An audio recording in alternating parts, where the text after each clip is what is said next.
রব্বুল আলামিন বলেন, খবরদার দেবতাদেরকে গালি দিও না, তাহলে ওরা তোমার রব আল্লাহরে গালি দেবে।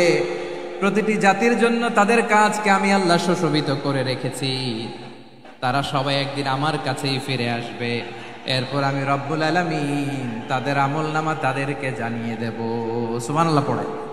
ইন কেস অফ ইমার্জেন্সি, প্রয়োজনে ইসলামের খাতিরে ইসলামকে সামনের দিকে এগিয়ে নিয়ে যাওয়ার জন্য অমুসলিমদের সাপোর্ট নেওয়া জায়েজ আছে। সুবহানাল্লাহ বলেন। আবু তালেব নবীর চাচা, মুশরিক, মারা গিয়েছে মুশরিক অবস্থায়, কিন্তু আজীবন আমার নবীকে আগলে রেখেছে, আমার নবীকে সাপোর্ট করেছে, ভালোবেসেছে। আবু জাহেল মুশরিক, মারা গিয়েছে মুশরিক হিসেবে, আজীবন আমার নবীর বিরুদ্ধাচরণ করেছে। কিন্তু তায়েফের লোকেরা বিশ্বনবীর দাওয়াতকে শুধু প্রত্যাখ্যান করেই থামে নাই, তারা বিশ্বনবীর সাথে অত্যন্ত খারাপ আচরণ করেছে, বিশ্বনবীকে শারীরিকভাবে হেনস্থা করেছে, আমার নবীকে শারীরিকভাবে অত্যাচার করেছে, আমার পেয়ারা নবীর গায়ে পাথর মেরেছে, বিশ্বনবীর গা বেয়ে ঝরঝর করে রক্ত ঝরেছে, নবী জামিনের মধ্যে লুটিয়ে পড়েছেন, আবার মেরেছে, আবার নবী হাঁটতে শুরু করলেন, পেছন থেকে আবার মেরেছে, আবার নবী রক্তাক্ত হয়ে জামিনের মধ্যে লুটিয়ে পড়লেন, আবার মেরেছে।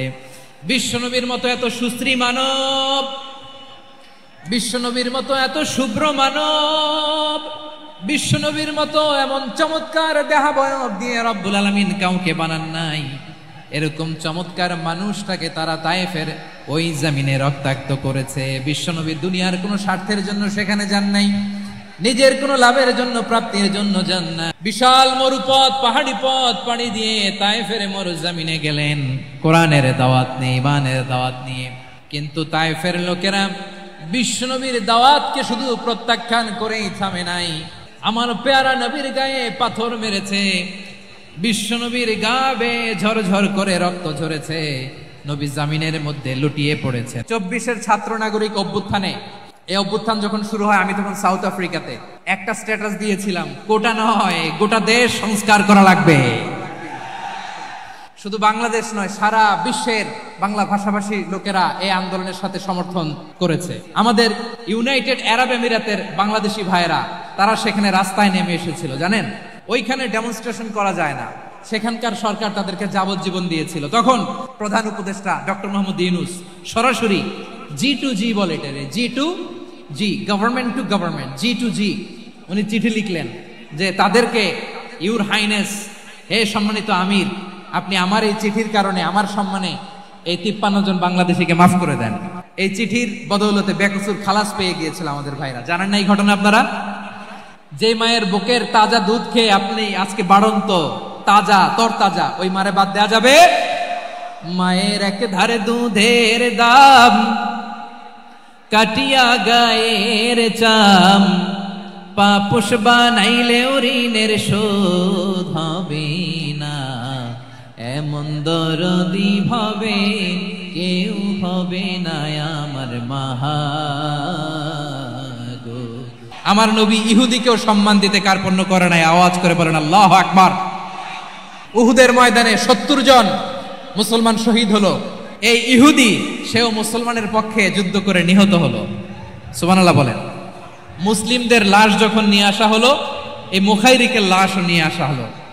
মুসলিমদের লাশের পাশে মুখাইরিকের লাশ দেখে বিশ্বনবী মুখাইরিকের প্রতি অনেক খুশি হলেন। আর বিশ্বনবী খুশি হয়ে বললেন, মুখাইরিক খায়রু ইয়াহুদ, মুখাইরিক যদিও তুমি ইহুদি, তারপরে তুমি সব ইহুদিদের মধ্যে সেরা ইহুদি। পড়েন সুবহানাল্লাহ। I am very happy to C this scenario. মাশাআল্লাহ, আলহামদুলিল্লাহ। আমার প্রাণ ঢালা ভালোবাসা জানবেন, আমার হৃদয়ের গহীন থেকে ভালোবাসা নিবেন, শুভেচ্ছা জানবেন সবাই। ঠিক আছে, ঠিক আছে। প্রিয় ভাইরা, আমরা আর কাল বিলম্ব না করে মূল আলোচনায় চলে যেতে চাই। আজকে যে টপিকের উপর আমি কথা বলবো, টপিকটা হচ্ছে peaceful coexistence and communal harmony, শান্তিপূর্ণ সহাবস্থান এবং সাম্প্রদায়িক সম্প্রীতি। আমাদের বাংলাদেশে সাম্প্রদায়িক সম্প্রীতি আছে না নাই? আবহমান কাল থেকে আমরা মুসলিম, হিন্দু, বৌদ্ধ, খ্রিস্টান, পাহাড়ি, নৃগোষ্ঠী মিলেমিশে একাকার, আমরা সবাই মিলে বাংলাদেশ। আওয়াজ করে বলেন ঠিক কিনা? আমাদের পারস্পরিক সম্প্রীতি, ভালোবাসা সৌহার্দ্যপূর্ণ আচরণ, বোঝাপড়া, এটা বেশ মজবুত, বেশ মজবুত। তবে মাঝে মাঝে আমাদের এই সম্প্রীতির ভেতরে অনেকে ফাটল ধরাতে চায়। আমরা যে সুখে আছি, শান্তিতে আছি, এটা অনেকের ভালো লাগে না, ঠিক কিনা বলেন? আমাদের মধ্যে সাম্প্রদায়িক সম্প্রীতি, সৌহার্দ্যপূর্ণ আচরণ, ভালোবাসা, এটা আবহমান কাল ধরে আছে। তার প্রমাণ, আমরা তাফসিরুল মাহফিলের আয়োজন করলে আমাদের হিন্দু ভাইরা ডিস্টার্ব করে না, ঠিক কিনা? এবং আমি যদি বলি হাত তোলেন, হিন্দু ধর্মের কারা কারা এসেছেন, কত শত কত হাজার যে হাত উঠবে, আপনি অবাক হয়ে যাবেন। আমি চাচ্ছি না হাত উঠাতে। খুলনাতে সর্বশেষ যে আমি প্রোগ্রাম করে গেলাম, সেখানে কয়েকশো হিন্দু ভাই আসছে আমাদের আলোচনা শুনতে, আলহামদুলিল্লাহ। অনেক বৌদ্ধরা আসে, অনেক খ্রিস্টানরা আসে। এবার সফরেও অনেক হিন্দু ভাইরা আমার সাথে দেখা করেছে। তারা বলেছে, হুজুর আমরা আপনার আলোচনা শুনি, আলহামদুলিল্লাহ বলেন। So it's our responsibility to present our religion to our non-Muslim brothers and sisters. আমাদের অমুসলিম ভাই বোনদের কাছে ইসলামের সৌন্দর্য তুলে ধরা, এটা আমাদের দায়িত্ব। We all are the ambassador of Islam. আমরা প্রত্যেকে দায়িত্বশীল, আমরা প্রত্যেকে এক একজন ইসলামের অ্যাম্বাসেডর, আলহামদুলিল্লাহ বলেন। এজন্য এমন ভাবে দ্য বিউটি অফ ইসলাম, ইসলামের সৌন্দর্য আমাদেরকে ফুটিয়ে তুলতে হবে, যাতে করে নন মুসলিমরা শাহাদা পড়ে, কালিমা পড়ে মুসলমান হয়ে যায়। অনেক নন মুসলিম ভাই বোন আমাদের হাতে শাহাদা পড়ে, কালিমা পড়ে মুসলমান হয়েছে, অনেক। সো আমরা যেন ইসলামের বিউটিটাকে তুলে ধরতে পারি, এবং এই যে সম্প্রীতি, এটাকে যেন আমরা অটুট রাখতে পারি। আদতে আদতে বাংলাদেশের ইতিহাস বলে আমাদের দেশে কোনো দাঙ্গা নাই, আছে? লালমনিরহাটের ভাইরা আওয়াজ করে বলেন, আমাদের দেশে হিন্দু মুসলিম দাঙ্গা আছে? আমরা ভাই ভাই, আওয়াজ করে বলুন তো, আমরা কি ভাই ভাই? কিন্তু কিছু দুষ্ট লোক আছে, তারা আমাদের সম্পর্কের মধ্যে ফাটল ধরাতে চায়, ঠিক কিনা বলেন? মাঝে মাঝে ঝগড়া লাগাতে চায়। দেখবেন পত্রপত্রিকায় দেখা যায় বিভিন্ন ধর্মীয় উপাসনালয়গুলোতে হামলা চালানো হয়। এগুলো রাজনৈতিক উদ্দেশ্য প্রণোদিত, এগুলোর সাথে ইসলামের কোনো সম্পর্ক নাই। এজন্য এই দুর্বৃত্তদের ব্যাপারে আমাদের সাবধান থাকতে হবে। আমরা সবসময় যেমনি ঐক্যবদ্ধ, ইউনাইটেড, আমরা যদি এরকম ইউনাইটেড থাকি, এই সমস্ত দুর্বৃত্তদের কালো হাত ভেঙে দিতে আমাদের 1 ঘন্টাও লাগবে না। চিল্লায় বলো ঠিক কিনা? আমরা সংঘবদ্ধ থাকবে।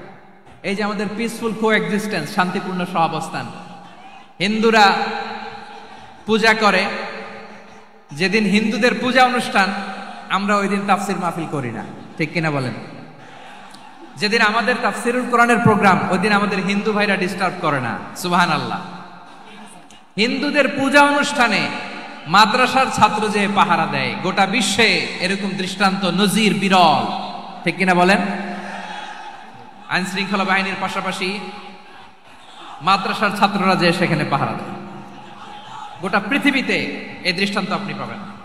মাদ্রাসার ছাত্ররা, তারা তো কোরআনের ধারক, তারা হাদিসের ধারক, তারা কেন মন্দির পাহারা দিবে?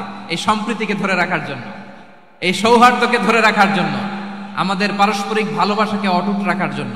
আওয়াজ করে বলতে হবে, ঠিক কিনা? এখন বলেন, আমাদের এই ভালোবাসা অটুট থাক, আমরা চাই কি চাই না?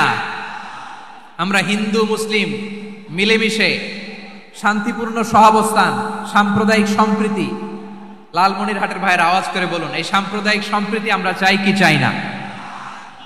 আল্লাহ এই দেশকে তুমি বরকতময় করো, বাংলাদেশকে তুমি শান্তিময় করো।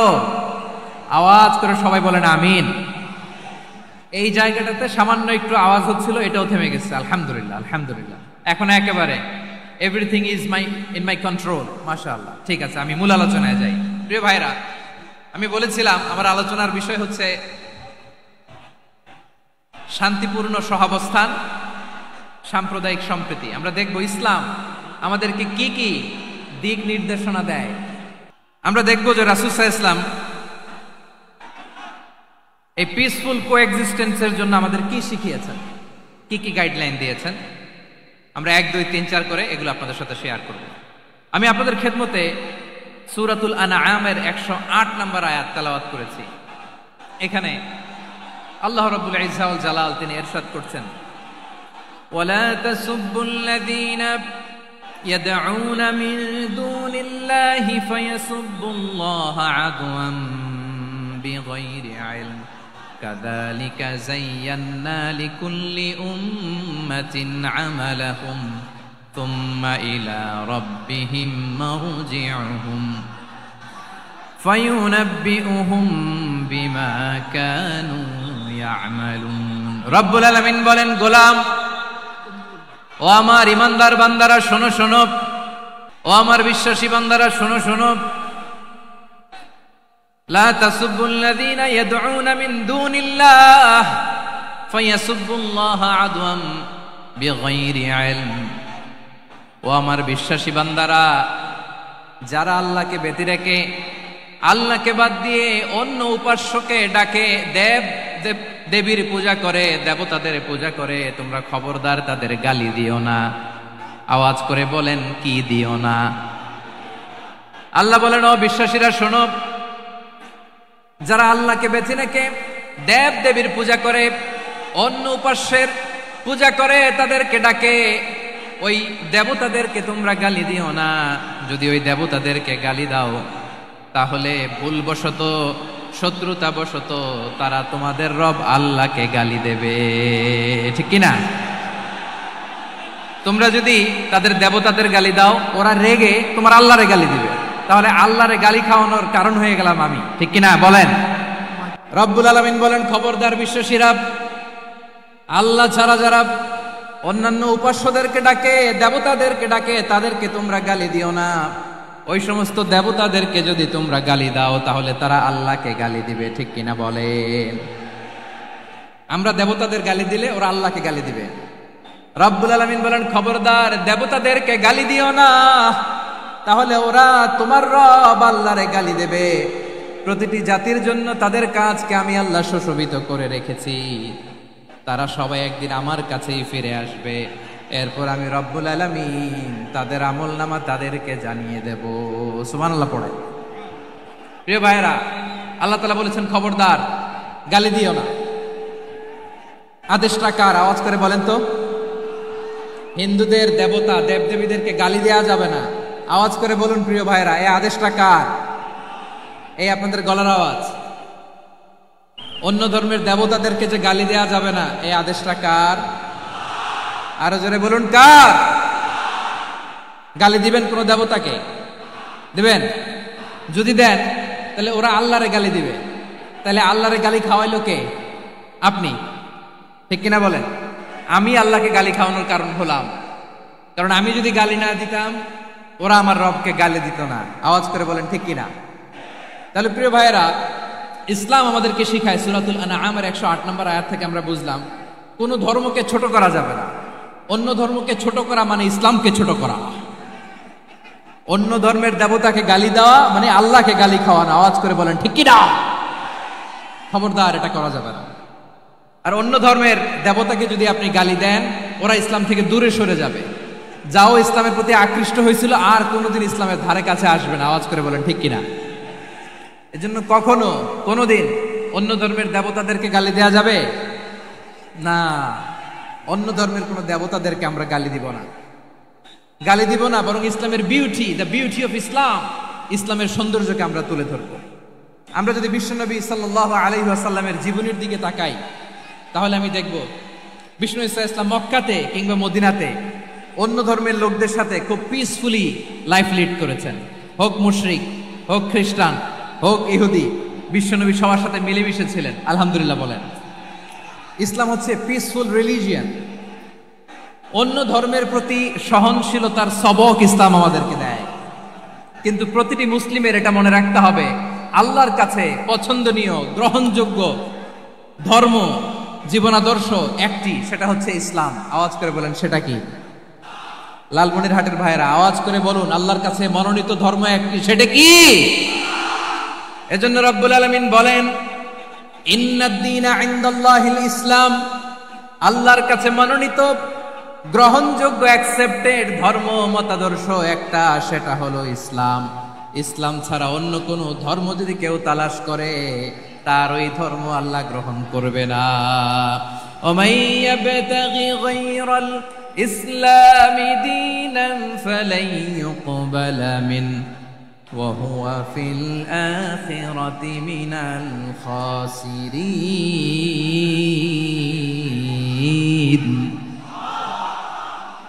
Whoever seek anything except Islam, that won't be accepted from him, and he will be loser in the day of judgment. কিয়ামতের দিন ইসলাম ছাড়া কেউ যদি অন্য কোনো ধর্ম তালাশ করেছে দুনিয়াতে, তার এই মতাদর্শ গ্রহণ করা হবে না, and he will be loser. সে হবে লুজার, ক্ষতিগ্রস্ত, হাই হাই কোম্পানির ম্যানেজার। ওর আমও শেষ, সালাও শেষ। আওয়াজ করে বলেন ঠিক কি না? এজন্য ইসলাম পেয়ে আমরা খুশি না বেজার? প্রত্যেক নামাজ শেষে আমরা আল্লাহরে বলি, আল্লাহ রাদিতু বিল্লাহি রাব্বা ওয়া বিল ইসলামি দীনা ওয়া বি মুহাম্মাদিন নাবিয়ান ওয়া রাসূলা। ও আল্লাহ, তোমারে রব হিসেবে পেয়ে আমরা খুশি। ও আল্লাহ, ইসলামকে ধর্ম হিসেবে পেয়ে আমরা খুশি। বিশ্বনবীকে আমাদের রাসূল পেয়ে আমরা খুশি। ঠিক কিনা বলেন? ইসলাম ছাড়া অন্য কোনো ধর্ম আমরা গ্রহণ করব না। ঠিক কিনা বলেন? আল্লাহর কাছে অ্যাকসেপ্টেড রিলিজিয়ন একটা, সেটা ইসলাম। তো বিশ্বনবী সাল্লাল্লাহু আলাইহি ওয়াসাল্লাম মক্কাতে কিংবা মদিনাতে খুব পিসফুলি এক্সিস্ট করেছেন, যে কোনো ধর্মের সাথে মিলেমিশে চলেছেন। তার প্রমাণ আমরা যদি রাসূল সাল্লাল্লাহু আলাইহি ওয়াসাল্লামের বায়োগ্রাফির দিকে তাকাই, তাহলে দেখব তিনি মুশরিকদের সাথে পিস ট্রিটি করেছেন, শান্তি চুক্তি, পিস ট্রিটি, পিস এগ্রিমেন্ট। আপনারা হুদাইবিয়ার সন্ধির নাম শুনেছেন? আমার লালমনিরহাটের কলিজার টুকরা ভাইয়েরা, হুদাইবিয়ার সন্ধির নাম আপনারা শোনেন নাই? 6ষ্ঠ হিজরিতে বিষ্ণু ঈসা ইসলাম মুশরিকদের সাথে এই ট্রিটি করেছেন, চুক্তি। কাদের সাথে? মুশরিকদের সাথে। আমরা তো মুসলমান বসতে পারি না, আমরা দুই মুসলিম ভাই একসাথে বসে চা খেতে পারি না, গল্প করতে পারি না। বিষ্ণু ঈসা ইসলাম মুশরিকদের সাথে ট্রিটি করেছেন, হুদাইবিয়ার সন্ধি। এই সন্ধির আগে মক্কা থেকে কেউ মদিনায় যেতে পারে না, মদিনা থেকে কেউ মক্কায় যেতে পারে না। কিন্তু এই সন্ধির পরে ট্রাফিক স্বাভাবিক হয়ে গেল। মক্কার লোকেরা মদিনায় আসতে পারে, মদিনার লোকেরা মক্কায় আসতে পারে। এটাকে বলে সুলহে Hudaibiya, the peace agreement of Hudaibiya, শান্তি চুক্তি। আমরা পৃথিবীতে এখন অনেক শান্তি চুক্তির নাম শুনি, এগুলো সব the piece treaty of Hudaibiya থেকে কপি করা। আল্লাহু আকবার। তাহলে বিশ্বনবী সাল্লাল্লাহু আলাইহি সাল্লাম তিনি যে শান্তিপূর্ণ সহাবস্থানে বিশ্বাসী ছিলেন, মুসলমানেরা যে অন্য ধর্মের প্রতি সহনশীল, তার প্রমাণ হচ্ছে এই পিস ট্রিটি। মক্কার পার্ট গেল, পিস এগ্রিমেন্ট করলেন, শান্তি চুক্তি। বিষ্ণু ঈসা ইসলাম মদিনায় যে কি করলেন? মদিনায় যে বিষ্ণু ঈসা ইসলাম মদিনা চার্টার করলেন, মদিনা সনদ, সাহিফাতুল মদিনা, এটার বলে মদিনা চার্টার। যে ওয়েস্টে, ইউরোপে, আমেরিকাতে তারা অনেক চার্টার করে, সব চার্টার মদিনা চার্টার থেকে কপি করা। আওয়াজ করে পড়েন সুবহানাল্লাহ। বিষ্ণু ঈসা ইসলাম মদিনায় গেলেন, মদিনাতে মুসলিম, মুশরিক, ইহুদি, এই 3 ধর্মের লোক মিলে সব স্টেক হোল্ডার যারা আছে সবাইকে নিয়ে বিষ্ণু ঈসা ইসলাম মদিনা চার্টার করলেন, মদিনা সনদ। পড়েন সুবহানাল্লাহ। শুধু তাই নয়, মক্কাতে বিশ্বনবী পিস এগ্রিমেন্ট করলেন, শান্তি চুক্তি মুশরিকদের সাথে। মদিনাতে যে বিশ্বনবী মদিনা চার্টার করলেন, মদিনা সনদ করলেন ইহুদিদের সাথে। আবার মদিনাতে বিশ্বনবী ইহুদিদের সাথে পিস ডায়ালগ করলেন, ইন্টারফেথ ডায়ালগ করলেন, আন্তধর্মীয় সংলাপ করলেন। যেই সংলাপের মূল ভিত্তি ছিল তাওহীদ। মূল ভিত্তি ছিল কি? তাওহীদ। বিশ্বনবী ইহুদিদেরকে ডাকলেন, আহ্বান করলেন, قل يا أهل الكتاب تعالوا إلى كلمة سواء بيننا وبينكم ألا نعبد إلا الله ولا نشرك به شيئا ولا يتخذ بعضنا بعضا أربابا من دون الله فإن تولوا فقولوا اشهدوا بأننا مسلمون। সুবহানাল্লাহ পড়েন। বিশ্বনবী মদিনার ইহুদিদের ডেকে বললেন, ও ইহুদিরা, শোনো শোনো, আসো এমন একটা আদর্শের প্রশ্নে আমরা একত্রিত হই, যে আদর্শের প্রচার তোমাদের নবীরাও করেছে, আমিও করি, যে আদর্শের কথা তোমাদের পবিত্র ধর্মগ্রন্থগুলোতে আছে, আমার কোরআনেও আছে, সেটা হলো তাওহীদ। আমরা এক আল্লাহ ছাড়া কারো ইবাদত করব না, আল্লাহর সাথে কাউরে শরীক করব না, আল্লাহ ছাড়া কাউরে রব মানব না। পড়েন সুবহানাল্লাহ। তাহলে আমার প্রিয় লালমনিরহাটের ভাইরা, মদিনাতে যেয়ে তিনি মদিনা চার্টার করলেন, মদিনা সনদ, পিস ডায়ালগ করলেন, শান্তির সংলাপ, ইন্টারফেথ ডায়ালগ করলেন, আন্তধর্মীয় সংলাপ, যার ভিত্তি ছিল তাওহীদ। সুবহানাল্লাহ পড়েন। তাহলে অন্য ধর্মের প্রতি সব সময় ইসলাম সহনশীল, টলারেন্স। যদি আপনি দেখতে চান ইসলামের নবী বিশ্ব নবীর দিকে তাকান, ঠিক কিনা বলেন? আমরা তো সংখ্যালঘুদের রাইটস প্রোটেক্ট করার জন্য কত আইন বানাই, কত বৈঠক করি, কত সংবাদ সম্মেলন করি। বিষ্ণু সাল্লাল্লাহু আলাইহি ওয়াসাল্লাম সংখ্যালঘুদের রাইটসের ব্যাপারে, অধিকারের ব্যাপারে যে কথা বলেছেন, শুনলে আপনি অবাক হয়ে যাবেন। বিশ্বনবী বলেন, আলা মান যালামা মুআহাদান আও ইনতাকাসাহু আও কাল্লাফাহু ফাওকা তাআতিহি আও কাল্লাফাহু ফাওকা তাকাতিহি আও আখাযা মিনহু শাইআন বিগাইরি তিবি নাফসিন ওয়া আনা হাজিজুহু ইয়াউমাল কিয়ামা। খবরদার, জেনে রাখো, কেউ যদি কোনো সংখ্যালঘুর উপরে অত্যাচার করে, কোনো সংখ্যালঘুর প্রাপ্য থেকে যদি কেউ কাউকে ঠকায়, সংখ্যালঘুর উপর যদি কেউ কষ্ট দেয়, কোনো সংখ্যালঘুর সম্পদ যদি কেউ জোর করে কেড়ে নেয়, আমি কিয়ামতের দিন বিশ্বনবী ওই সংখ্যালঘুর পক্ষে আর ওই মুসলমানদের বিপক্ষে বাদী হয়ে দাঁড়াবো। সুবহানাল্লাহ বলতে পারলেন না? আল্লাহু আকবার। আপনি নামাজি, আপনি মুসল্লি, আপনি হাজী সাহেব, তাহাজ্জুদ পড়তে পড়তে কপালে দাগ ফেলে দিছেন, আপনার প্রতিবেশী হিন্দু, ভাবছেন আমার তো পাওয়ার আছে, ওর জমিটা দখল করি। বিশ্বনবী বলেন, কিয়ামতের দিন ওই হিন্দুর পক্ষে তোর বিরুদ্ধে আমি বাদী হয়ে দাঁড়াবো। পৃথিবীর কোন ধর্মে এরকম স্টেটমেন্ট পাবেন? পাবেন? আপনি ভাবছেন আপনি নামাজ পড়লে হাজী সাহেব কপালে দাগ ফেলায় দিলে আপনি সালসালায়ে জান্নাতে চলে যাবেন না? খবরদার। বিশ্বনবী বলেন, কোন সংখ্যালঘুর উপর যদি কেউ আক্রমণ করে, তার প্রাপ্য তাকে না দিয়ে যদি তাকে ঠকায়, তার উপর জুলুম করে, তার সম্পদ যদি কেড়ে নেয়, আমি নবী, তুমি মুসলিম হইতে পারো, মুসল্লি হইতে পারো, তার পক্ষে, তোমার বিপক্ষে আল্লাহর দরবারে বাদী হয়ে দাঁড়াবো। আচ্ছা লালমনিরহাটের ভাইরা, কথা বুঝতে পারলে আওয়াজ করে উত্তর দেন। বিশ্বনবী যদি কারো বিপক্ষে দাঁড়ায় কিয়ামতের দিন, আই রিপিট, আমি আবারও বলছি, বিশ্বনবী যদি কিয়ামতের দিন কারো বিপক্ষে দাঁড়ায়, ও তো সালসালায়ে জান্নাতি, তাই না? জান্নাতি না? যে নবীর সুপারিশ ছাড়া জান্নাতের গেটও দেখা যাবে না, ওই নবী যদি বলে তোর বিপক্ষে আমি বাদী হয়ে দাঁড়াবো, ওই জান্নাতে আর ঢোকার কোনো সুযোগ আমাদের থাকবে? এখানেই শেষ না আমার প্রিয় লালমনিরহাটের ভাইয়েরা, এখানেই শেষ নয়। বিশ্বনবী বলেন, মান কাতালা মুআহাদান, বুখারীর বর্ণনা, মান কাতালা মুআহাদান লাম ইয়ারাহ রাইহাতাল জান্নাহ। কেউ যদি, কোন মুসলিম যদি অন্যায়ভাবে কোন সংখ্যালঘুকে হত্যা করে, কোন হিন্দুকে হত্যা করে, কোন বৌদ্ধরে হত্যা করে, অন্যায়ভাবে কোন মুসলিম যদি কোন সংখ্যালঘুরে হত্যা করে, জান্নাতে যাওয়া তো দূরের কথা, ওই মুসলিম জান্নাতের ঘ্রাণও পাবে না। সেই বুখারীর বর্ণনা, মান কাতালা মুআহাদান লাম ইয়ারাহ রাইহাতাল জান্নাহ ওয়া ইন্না রিহাহা লা ইউজাদু মিন মাসিরাতি 40 আমা। যে জান্নাতের ঘ্রাণ 40 বছর দূরের রাস্তা থেকেই পাওয়া যায়। সুবহানাল্লাহ পড়েন। প্রিয় ভাইরা, এখান থেকে জান্নাতে পৌঁছতে লাগবে 40 বছর। এত দূর, কত বছর? সবাই বলেন কত বছর? এখান থেকে জান্নাতে পৌঁছতে লাগবে 40 বছর। এত দূরে থাকতেই জান্নাতের ঘ্রাণ আপনার নাকে এসে ধাক্কা মারবে। বিষ্ণুই বলেন, যে ব্যক্তি কোন সংখ্যালঘুকে হত্যা করে, জান্নাতের ঘ্রাণ তো পাবেই, জান্নাতে তো ঢুকতে পারবেই না, জান্নাতের ঘ্রাণও তার নাকে লাগবে না। পড়েন নাউযু বিল্লাহ। তাহলে সংখ্যালঘুদের ব্যাপারে ইসলামে অধিকার দেয়া আছে না নাই? লালমনিরহাটের ভাইয়ের আওয়াজ করে বলেন, আমার সংখ্যালঘু হিন্দু ভাইদের রাইটস, অধিকার আমাদের ইসলামে প্রোটেক্টেড আছে না নাই? এখানেই শেষ না। বিষ্ণু ইসলাম আপনার অমুসলিম প্রতিবেশীর সাথে ভালো আচরণ করতে বলেছে। আমাদের হয় না এটা মুসলিম পাড়া, ওটা বৌদ্ধ পাড়া, হয় না? অনেক সময় হয় না এটা আমাদের মুসলিম পাড়া, ওইটা হিন্দু পাড়া, এরকম আছে না নাই?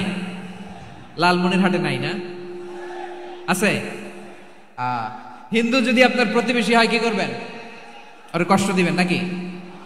কেন, ও তো হিন্দু, ও তো আমার আল্লাহরে ডাকে না, ওরে কষ্ট দিলে যায় যাবে না? খবরদার। বিষ্ণু ঈসা ইসলাম বলেন, মান কানা ইউমিনু বিল্লাহ ওয়াল ইয়াউমিল আখির ফালিউকরিম জারাহ, যে আল্লাহ বিশ্বাস করে আর আখিরাতে বিশ্বাস করে সেজন্য প্রতিবেশীর সাথে ভালো আচরণ করে। সুবহানাল্লাহ। কলিজা জুড়ায় যায় না আমার নবীর কথাগুলো শুনলে? যে আল্লাহ বিশ্বাস করে, যে আখিরাতে বিশ্বাস করে সেজন্য প্রতিবেশীর সাথে ভালো আচরণ করে। এখানে বলছে মুসলিম প্রতিবেশী বলছে, নামাজি প্রতিবেশী বলছে, আল্লাহওয়ালা প্রতিবেশী বলছে না। প্রতিবেশী আস্তিক হোক নাস্তিক হোক, প্রতিবেশী মুমিন হোক মুশরিক হোক, প্রতিবেশী হইলেই তার সাথে ভালো আচরণের দরকার আছে না নাই? আমার প্রিয় লালমনিরহাটের ভাইয়েরা, বিষ্ণু ঈসা ইসলাম ওনার ইহুদি প্রতিবেশীদের দেখাশোনা করতেন। আমার প্রিয় ভাইয়েরা, প্রতিবেশী আস্তিক হোক নাস্তিক হোক, মুসলিম হোক হিন্দু হোক, তার সাথে ভালো আচরণ করতে হবে। বিষ্ণু ঈসা ইসলাম ওনার ইহুদি প্রতিবেশীর বাসায় যেতেন। কোন প্রতিবেশী? ইহুদি। আওয়াজ করে বলেন, কোন প্রতিবেশী? ইহুদি। এক ইহুদি কিশোর বিষ্ণু ঈসা ইসলামের খেদমত করতে, ইহুদি ছেলে আমার নবীর খেদমত করতো, তারা ছিল নবীর প্রতিবেশী। তো অনেকদিন হয় ইহুদি ছেলেটা আসে না। বিষ্ণুনবী খোঁজ দিলেন, ঘটনা কি? একটা ইহুদি ছেলে না আমার খেদমতে আসতো, ছেলেটা কই? খোঁজ নিয়ে জানলেন ছেলেটা অসুস্থ। বিষ্ণু ঈসা ইসলাম ওই ইহুদির বাড়িতে চলে গেলেন ওই ছেলেটাকে দেখা করার জন্য, ভিজিট করার জন্য। সুবহানাল্লাহ পড়বেন না? গেলেন, যে দেখে ইহুদি ছেলেটা মুমূর্ষ, যান যান যায় যায় ভাব, বিছানায় পড়ে আছে, তার বাবা দাঁড়ানো। বিশ্বনবী তার মাথার পাশে বসলেন, মাথায় হাত বুলিয়ে দিলেন, আর ছেলেটাকে বললেন, আসলিম, হে ইহুদি ছেলে, আসলিম, ইসলাম ধর্ম গ্রহণ করো। তো ছোট্ট ছেলে ভাবে আমরা ইহুদি, এখন ইসলাম ধর্ম গ্রহণ করলে আব্বা যদি বকা দেয়। ফানাযারা ইলা ওয়াজহি আবি, ছেলেটা তার বাবার চেহারার দিকে তাকালো, দেখে আব্বা কি কয়। আব্বা যদি বলে তাইলে ইসলাম ধর্ম গ্রহণ করবে। ইহুদি ছেলেটা তার বাবার দিকে যখন তাকালো, ওর বাবা বলে, আতি আবুল কাসিম, আবুল কাসিম যা বলে তাই করো। আবুল কাসিম হচ্ছে বিষ্ণু ঈসা ইসলামের একটা কুনিয়াত, উপনাম। আমার রাসূলের বড় ছেলের নাম ছিল কাসেম। যেমন দেখবেন আমাদের এলাকায় কারো ছেলের বড় ছেলের নাম যদি হয় আব্দুল্লাহ, এরা আব্দুল্লাহর বাপ বলে ডাকে। কারো বড় মেয়ের নাম যদি হয় ফাতেমা, এরা কি ডাকে? ফাতেমার বাপ বলে না? তো বিষ্ণু ঈসা ইসলামের বড় ছেলের নাম ছিল কাসেম। ইহুদি বাবা বলল, আতি আবুল কাসেম, আবুল কাসেম যা বলে তাই শোনো, মানে মোহাম্মদ যা বলে তাই শোনো। এই কথা শুনে ছেলে সাহস পাইছে, ছেলে আবার পড়তে আরম্ভ করলো, আশহাদু আল্লাহ ইলাহা ইল্লাল্লাহ ও আশহাদু আন্না মুহাম্মাদার রাসূলুল্লাহ, পড়েন আল্লাহু আকবার।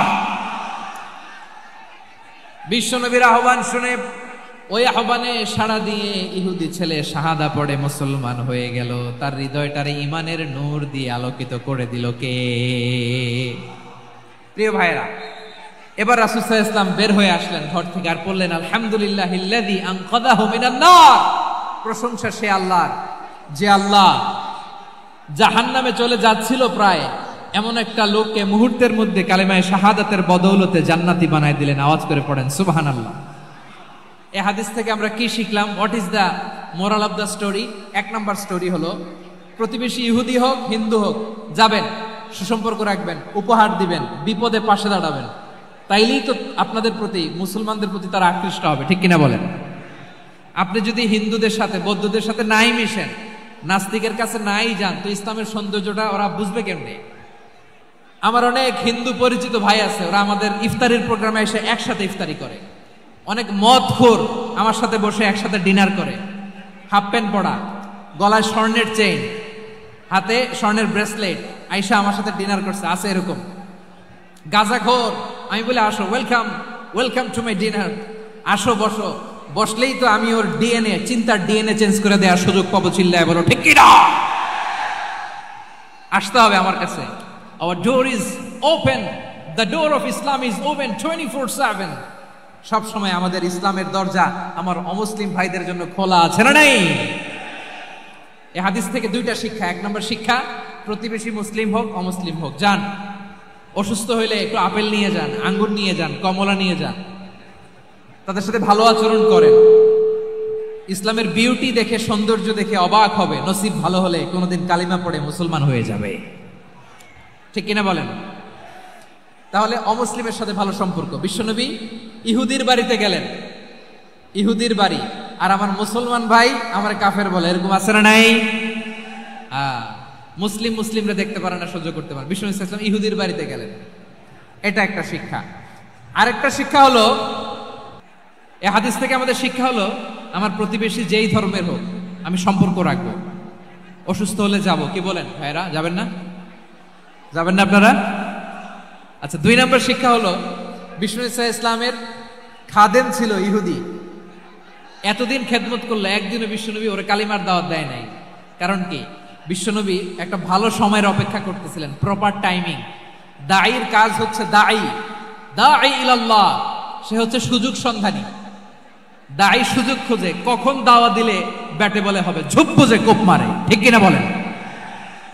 বিষ্ণু ইসলাম ভালো সময়ের অপেক্ষা করতেছিলেন, দেখি ভালো সময় আসুক আসুক আসুক আসুক। আস্তে আস্তে এমন সময় আসছে, ছেলে এবার মুমূর্ষ। অসুস্থ ব্যক্তির হৃদয় অত্যন্ত নরম থাকে। হসপিটালে যখন কেউ যায় তার হৃদয়টা বড্ড নরম থাকে, মৃত্যুর ভয়ে তার অন্তরটা নরম থাকে। ঠিক কিনা বলেন? এই প্রপার টাইমিং এর অপেক্ষা করতেছিলেন। যখনই টাইমিং পেয়েছেন দাওয়াত দিলেন, পড়ো লা ইলাহা ইল্লাল্লাহ, সুবহানাল্লাহ পড়েন সবাই। তাহলে ইসলাম অমুসলিম প্রতিবেশীর সাথে ভালো আচরণ করতে বলে। ইসলাম অমুসলিম মাতা পিতার সাথেও ভালো আচরণ করতে বলে। মাতা পিতা যদি অমুসলিম হয় তারা ফেলে দিতে পারবেন? পারবেন?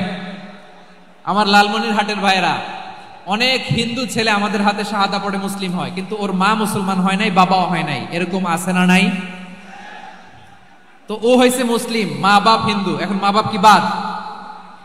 হ্যাঁ, মা বাপ বাদ দেয়া যাবে? যেই মা আপনার 9 মাস 8 মাস পেটে ধারণ করলো, আপনার মায়ের নার ছেঁড়া ধন, আপনি ওই মারে বাদ দিতে পারবেন? যে মায়ের বুকের তাজা দুধ খেয়ে আপনি আজকে বাড়ন্ত তাজা তরতাজা, ওই মারে বাদ দেয়া যাবে? মায়ের এক ধারে দুধের দাম, কাটিয়া গায়ের চাম, পাপোশ বানাইলেও ঋণের শোধ হবে না। এমন দরদি ভাবে কেউ হবে না আমার মাহা গো। মায়ের এক ধারে দুধের দাম, কাটিয়া গায়ের চাম, পাপোশ বানাইলেও ঋণের শোধ হবে না। এমন দরদি ভাবে কেউ হবে না আমার মাহা গো। ঠিক কিনা? মাকে তো বাদ দেওয়া যায় না। وَقَضَى رَبُّكَ أَلَّا تَعْبُدُوا إِلَّا إِيَّاهُ وَبِالْوَالِدَيْنِ إِحْسَانًا। আল্লাহ বলে, অবধারিত 2টা ভার্ডিক্ট তোমাদের জন্য, এক আল্লাহর ইবাদত করবা আর মা বাবার প্রতি ইহসান করবা। আদেশটা কার? মা বাবার প্রতি ইহসান করতে হবে।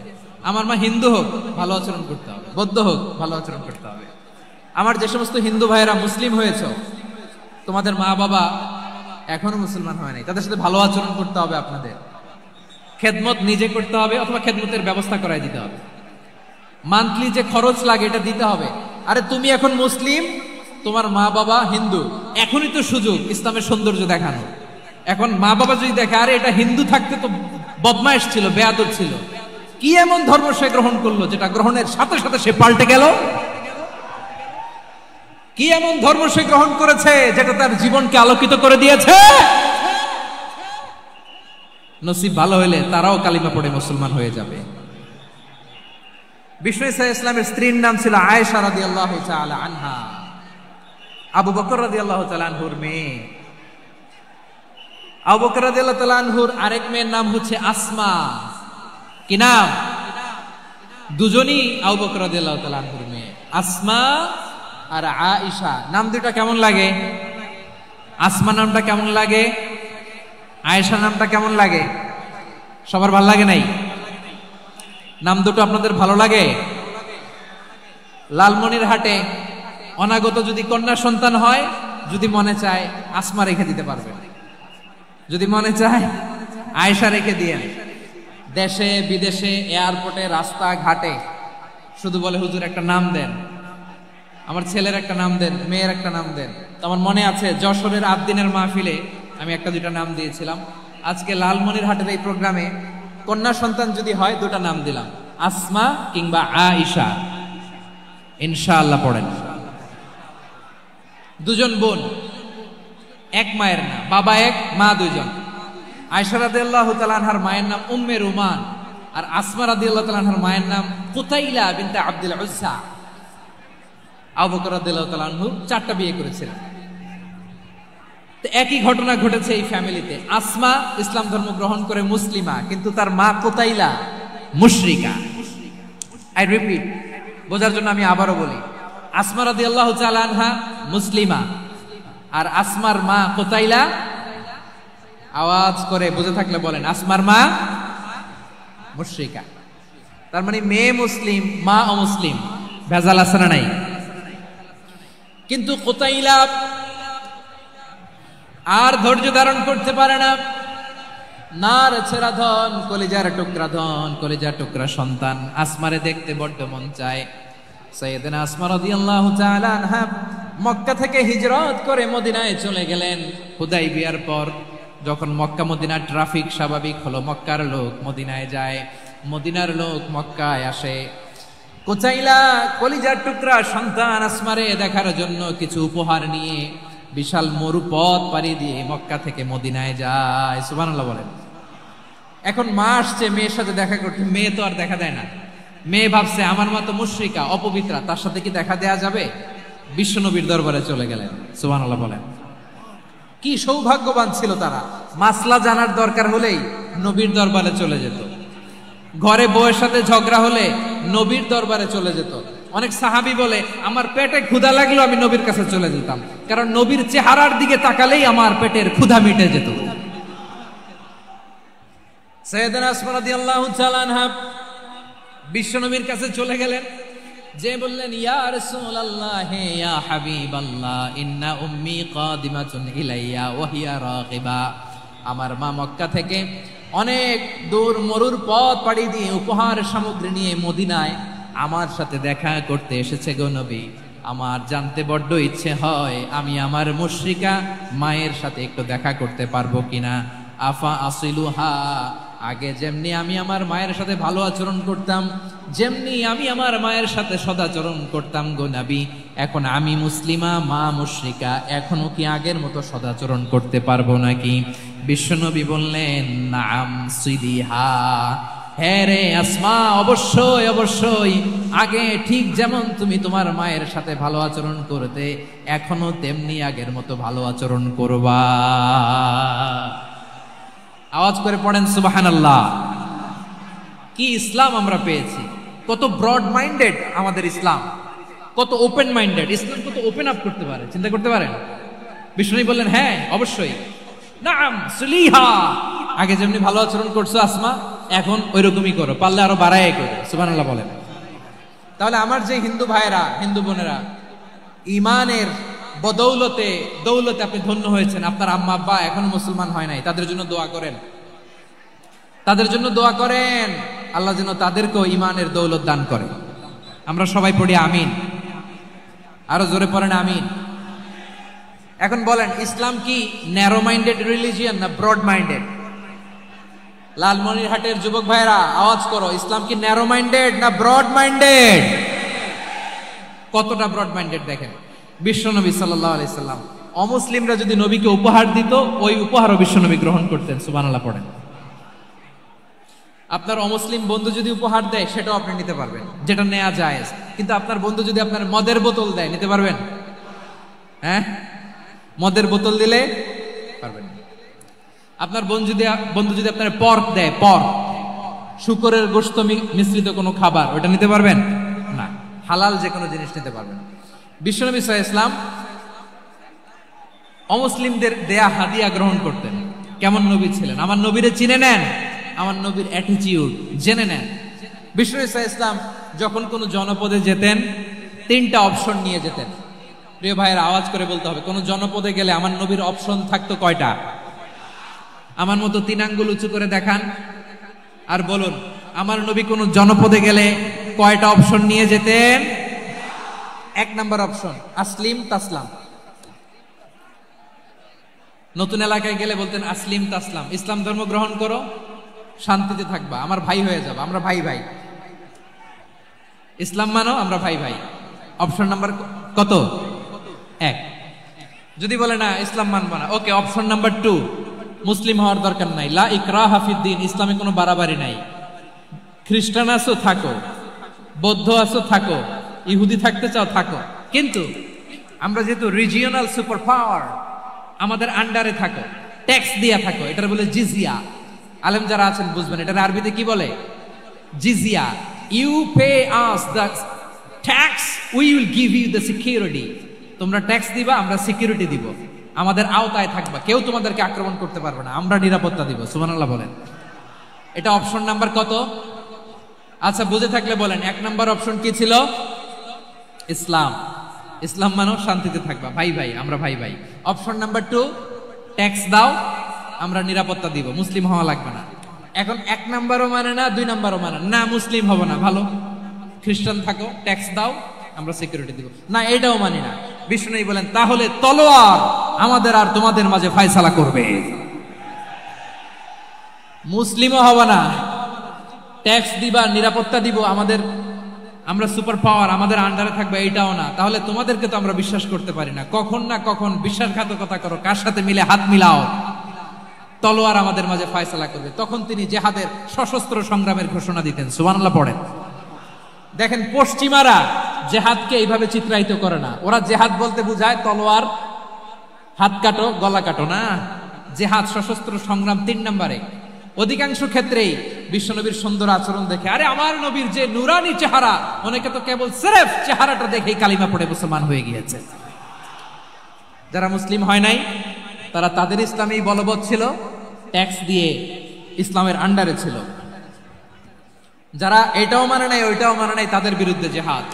বিষ্ণু ইসলাম 7ম হিজরিতে যখন খায়বার বিজয়ের পরে ইসলাম রিজিওনাল সুপার পাওয়ার হিসেবে আত্মপ্রকাশ করলো, বিশ্বনবী চিঠি লিখলেন অন্যান্য সুপার পাওয়ারের কাছে, রাষ্ট্রীয় চিঠি লেখে এক রাষ্ট্রপ্রধান আরেক রাষ্ট্রপ্রধানের কাছে। ঠিক কিনা বলেন? জানেন না আপনারা? এই যে 24-এর ছাত্র নাগরিক অভ্যুত্থানে, এই অভ্যুত্থান যখন শুরু হয়, আমি তখন সাউথ আফ্রিকাতে, একটা স্ট্যাটাস দিয়েছিলাম, কোটা নয় গোটা দেশ সংস্কার করা লাগবে। শুধু বাংলাদেশ নয়, সারা বিশ্বের বাংলা ভাষাভাষী লোকেরা এই আন্দোলনের সাথে সমর্থন তারা করেছে, এটাকে সাপোর্ট করেছে, তারা সমর্থন দিয়েছে। আমাদের ইউনাইটেড আরব আমিরাতের বাংলাদেশি ভাইয়েরা তারা সেখানে রাস্তায় নেমে এসেছিল, জানেন? ওইখানে ডেমনস্ট্রেশন করা যায় না, সেখানকার সরকার তাদেরকে যাবজ্জীবন দিয়েছিল। তখন আমাদের এই যে প্রধান উপদেষ্টা ডক্টর মোহাম্মদ ইউনূস সরাসরি G2G বলে, এটা G2G, government to government, G2G, উনি চিঠি লিখলেন যে তাদেরকে, ইউর হাইনেস, হে সম্মানিত আমির, আপনি আমার এই চিঠির কারণে আমার সম্মানে এই 53 জন বাংলাদেশিকে মাফ করে দেন। এই চিঠির বদৌলতে বেকসুর খালাস পেয়ে গিয়েছিল আমাদের ভাইরা। জানেন না এই ঘটনা আপনারা? তাহলে গভর্নমেন্ট টু গভর্নমেন্ট চিঠি দেওয়া হয়। 7ম হিজরিতে বিষ্ণু ইসলাম সব সুপার পাওয়ারের কাছে চিঠি দিলেন, রোমান সম্রাটের কাছে, পারস্য অধিপতির কাছে, মিশরের অধিপতির কাছে, সবার কাছে চিঠি লিখলেন। চিঠির ভাষা ছিল এরকম, মিন মুহাম্মাদিন রাসূলিল্লাহ ইলা মুকাওকিস আযীমিল কিবত, মুহাম্মদ রাসূলুল্লাহর পক্ষ থেকে মিশরের বাদশার কাছে, আসলিম তাসলাম, ইসলাম মানো, শান্তিতে থাকবা, সালামুন আলা মান ইত্তাবা আল হুদা, শান্তি তার জন্য যে হেদায়েতের অনুসরণ করে। সুবহানাল্লাহ পড়েন। তো এই চিঠি অনেকে ভালোভাবে রিসিভ করেছে, অনেকে এই চিঠি পাওয়ার পরে নবীর কাছে আবার ইন রিটার্ন উপহার পাঠিয়েছে। কি পাঠিয়েছে? উপহার। মিশরের বাদশা মুকাওকিস তিনি বিশ্বনবীকে বিশাল এক উপহারের ডালি পাঠিয়েছেন। মিশরের বাদশা মুকাওকিস ছিলেন ধর্মে খ্রিস্টান। লালমনিরহাটের ভাইয়েরা আওয়াজ করে বলেন, মিশরের বাদশা ধর্মে কি ছিল? খ্রিস্টান। কি উপহার দিয়েছিল আমার নবীকে? শুনতে মনে চায়? আওয়াজ নাই লালমনিরহাটের গলায়। শুনতে মনে যায়? 1000 স্বর্ণ মুদ্রা, 1000 স্বর্ণ মুদ্রা। 2টা খ্রিস্টান দাসী, একজনের নাম মারিয়া বিনতে শামউন আল কিবতিয়া, আরেকজনের নাম সিরিন বিনতে শামউন আল কিবতিয়া। একজন খ্রিস্টান দাস 20 থান কাপড় জামা বানানোর জন্য, আমরা নবী যেন সেলাই করে জামা বানাতে পারে এজন্য 20 থান কাপড়, 20 থান ফাইন গার্মেন্ট, সুবহানাল্লাহ পড়বেন না? এরপরে একটা গাধা যেটার নাম ছিল উফাইর, আর একটা খচ্চর এটার নাম ছিল দুলদুল। খচ্চর চিনেন? গাধা আর ঘোড়ার ক্রসিং এ যে প্রাণীটা দুনিয়াতে আসে এটার খচ্চর বলে। তো এই যে সুপার পাওয়ার খ্রিস্টান বাদশার কাছে নবী চিঠি লিখলেন, ওই খ্রিস্টান বাদশা আমার নবীকে উপহার দিল। বিশ্বনবী এই উপহারগুলো সানন্দে গ্রহণ করেছে। সুবহানাল্লাহ পড়বেন না? তাহলে অমুসলিম কেউ যদি আপনাকে উপহার দেয়, হালাল উপহার হলে আপনি গ্রহণ করতে পারবেন। অনুরূপভাবে পারস্যের বাদশা, রোম সম্রাট বিশ্বনবীকে উপহার পাঠিয়েছেন, আমার নবী সবগুলো উপহার গিফট গ্রহণ করেছেন। সুবহানাল্লাহ বলেন। তাহলে প্রিয় লালমনিরহাট, আওয়াজ করে বলুন, ইসলাম কি ন্যারো মাইন্ডেড রিলিজিয়ন না ব্রড মাইন্ডেড? আম্মাজান আয়েশার কাছে মাসালা জানতে চায় মেয়েরা, হে আম্মাজান, অগ্নি উপাসকেরা তাদের ঈদের দিন নওরোজের সময় আমাদেরকে পাখি দেয়, নেওয়া যাবে? উনি বললেন, ওরা জবাই করে দিলে নেওয়া যাবে না, কিন্তু ওরা যদি ফলমূল এরকম খাবার দেয় এগুলো নেওয়া যাবে। তার মানে অমুসলিমদের দেয়া উপহার এটা গ্রহণ করা যায়। সুবহানাল্লাহ বলেন। শুধু তাই নয়, বিষ্ণু ঈসা ইসলাম অমুসলিমদের সাথে আর্থিক লেনদেনও করেছেন, ফিনান্সিয়াল ডিলিং করেছেন। অমুসলিমদের সাথে প্রয়োজনে আপনি ফিনান্সিয়াল ডিলিং করতে পারবেন। আমরা প্রায় দেখি বাজারের মিষ্টির দোকানগুলো আমার হিন্দু ভাইদের। লালমনিরহাটে মিষ্টির দোকান, দইয়ের দোকান কারা চালায়? হিন্দুরা চালায় না? তারপরে যে বারবার শপ, চুল কাটে যে নাপিত, অধিকাংশ নাপিতের দোকানে কারা? আমার হিন্দু ভাইরা। তা আপনি চুল কাটতে পারবেন কিনা? পারবেন কিনা বলেন? পারবেন। তার দোকান থেকে দই মিষ্টি কিনতে পারবেন কিনা? হ্যাঁ, আমার মুসলিম ভাইয়ের দোকান থাকলে ওইটারে আমি বেশি প্রায়োরিটি দিব, ঠিক কিনা? কিন্তু যদি তাদের সার্ভিস নিতে চান, প্রোডাক্ট নিতে চান, পারবেন। তার দলিল সহিহ বুখারী, আম্মা জান আয়েশা রাদিয়াল্লাহু তাআলা আনহা বলেন, ইশতারা রাসূলুল্লাহ সাল্লাল্লাহু আলাইহি ওয়াসাল্লাম মিন ইয়াহুদিয়িন তুআমান ওয়া রাহানাহু দিরআহু মিন হাদিদ। রাসূল সাল্লাল্লাহু আলাইহি ওয়াসাল্লাম এক ইহুদির কাছ থেকে, কার কাছ থেকে? সবাই বলে নাই, কার কাছ থেকে? আমার নবী, পেয়ারা নবী এক ইহুদির কাছ থেকে জব কিনেছিল। জব, বার্লি, যেটা দিয়ে রুটি বানায়। ওই জবের দাম দেওয়ার টাকা পয়সা নবীর কাছে ছিল না। ফলে নবী ওনার একটা পোশাককে মর্গেজ রেখেছিলেন, মর্গেজ, বন্ধক, যে এখন এটার দাম দিতে পারবো না, কয়েক কেজি বার্লি নিয়ে যাই আর বন্ধক হিসেবে আমার জামাটা রেখে গেলাম, যেদিন দাম দিব ওই দিন জামাটা ছুটায় নিয়ে যাব। সুবহানাল্লাহ পড়বেন না? বাকিতে নিছিলেন, বাকিতে। দিরআহু মিন হাদিদ, লোহার তৈরি বর্ম, মানে যুদ্ধের পোশাক, লোহা দিয়ে বানানো।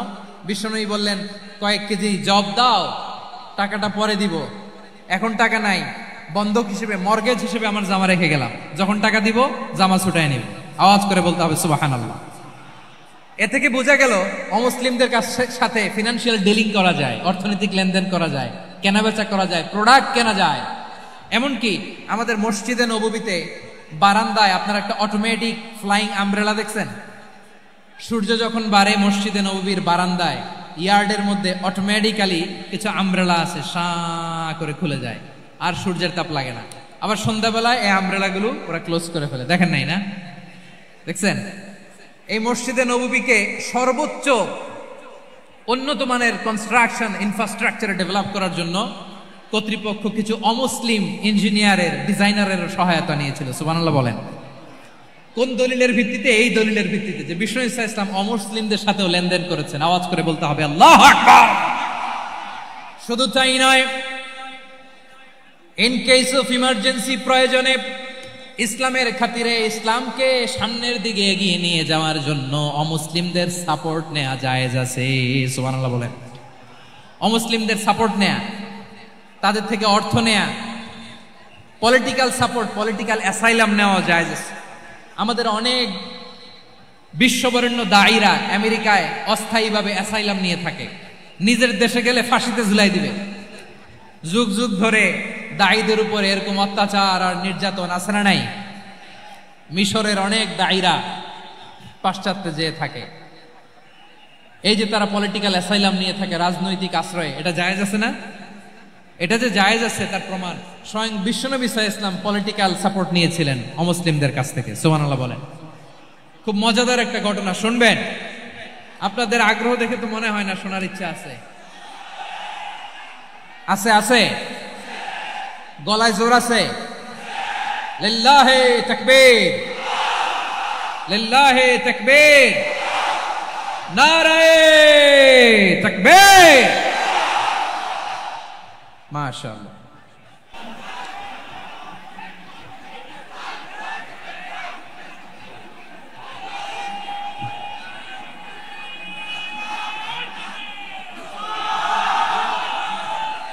মাশাআল্লাহ মাশাআল্লাহ। থামুন থামুন আমার ভাইরা, বিশ্বনবীর বয়স তখন প্রায় 51 বছর। কত বছর?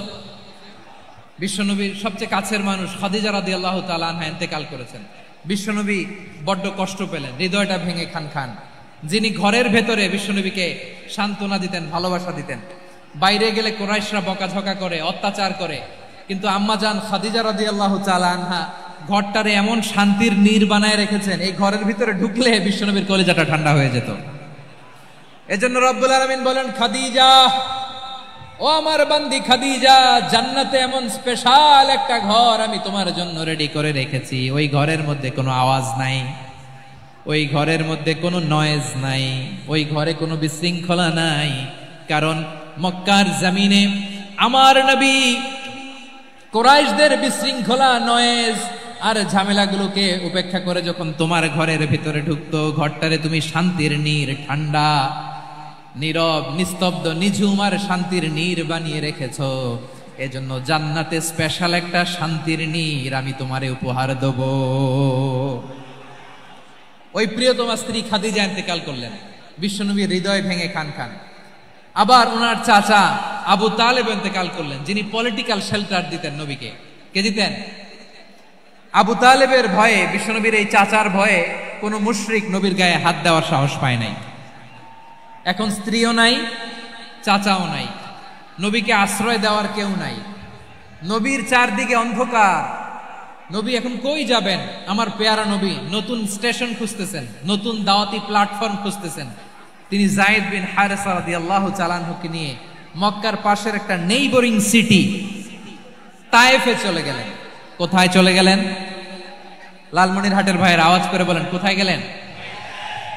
তায়েফে চলে গেলেন দিনের দাওয়াত দেওয়ার জন্য। কি দেওয়ার জন্য? নাকি জমি কিনতে গেছিলেন? জমি কিনতে, দুনিয়ার যশ খ্যাতির জন্য, নিজের কোনো লাভের জন্য? তায়েফবাসীদেরকে জাহান্নামের আগুন থেকে বাঁচানোর জন্য। আওয়াজ করে বলতে হবে, ঠিক কিনা? বিশ্বনবী বিশাল মরুপথ, পাহাড়ি পথ পাড়ি দিয়ে তায়েফের মরুজমিনে গেলেন কোরআনের দাওয়াত নিয়ে, ইমানের দাওয়াত নিয়ে। কিন্তু তায়েফের লোকেরা বিশ্বনবীর দাওয়াতকে শুধু প্রত্যাখ্যান করেই থামে নাই, তারা বিশ্বনবীর সাথে অত্যন্ত খারাপ আচরণ করেছে। বিশ্বনবীকে শারীরিকভাবে হেনস্থা করেছে, আমার নবীকে শারীরিকভাবে অত্যাচার করেছে, আমার পেয়ারা নবীর গায়ে পাথর মেরেছে, বিশ্বনবীর গা বেয়ে ঝরঝর করে রক্ত ঝরেছে, নবী জামিনের মধ্যে লুটিয়ে পড়েছেন, আবার মেরেছে, আবার নবী হাঁটতে শুরু করলেন, পেছন থেকে আবার মেরেছে, আবার নবী রক্তাক্ত হয়ে জামিনের মধ্যে লুটিয়ে পড়লেন, আবার মেরেছে। বিশ্বনবীর মতো এত সুশ্রী মানব, বিশ্বনবীর মতো এত শুভ্র মানব, বিশ্বনবীর মতো এমন চমৎকার দেহাবয়ব দিয়ে রব্বুল আলামিন কাউকে বানান নাই। এরকম চমৎকার মানুষটাকে তারা তায়েফের ওই জমিনে রক্তাক্ত করেছে। বিশ্বনবী দুনিয়ার কোনো স্বার্থের জন্য সেখানে যান নাই, নিজের কোনো লাভের জন্য, প্রাপ্তির জন্য যান নাই, তায়েফবাসীদের জাহান্নামের আগুন থেকে বাঁচাতে গিয়েছেন। ঠিক কিনা বলেন? খেয়ে না খেয়ে দিন প্রচারের কাজে নিজেকে দিয়েছ বিলিয়ে, তায়েফের কাফিরেরা চিনল না সে আলো, দুষ্ট ছেলেদের পিছু দিল লেলিয়ে, পাথরের আঘাতে ক্ষত বিক্ষত হয়ে সারা শরীর থেকে রক্ত ঝরে।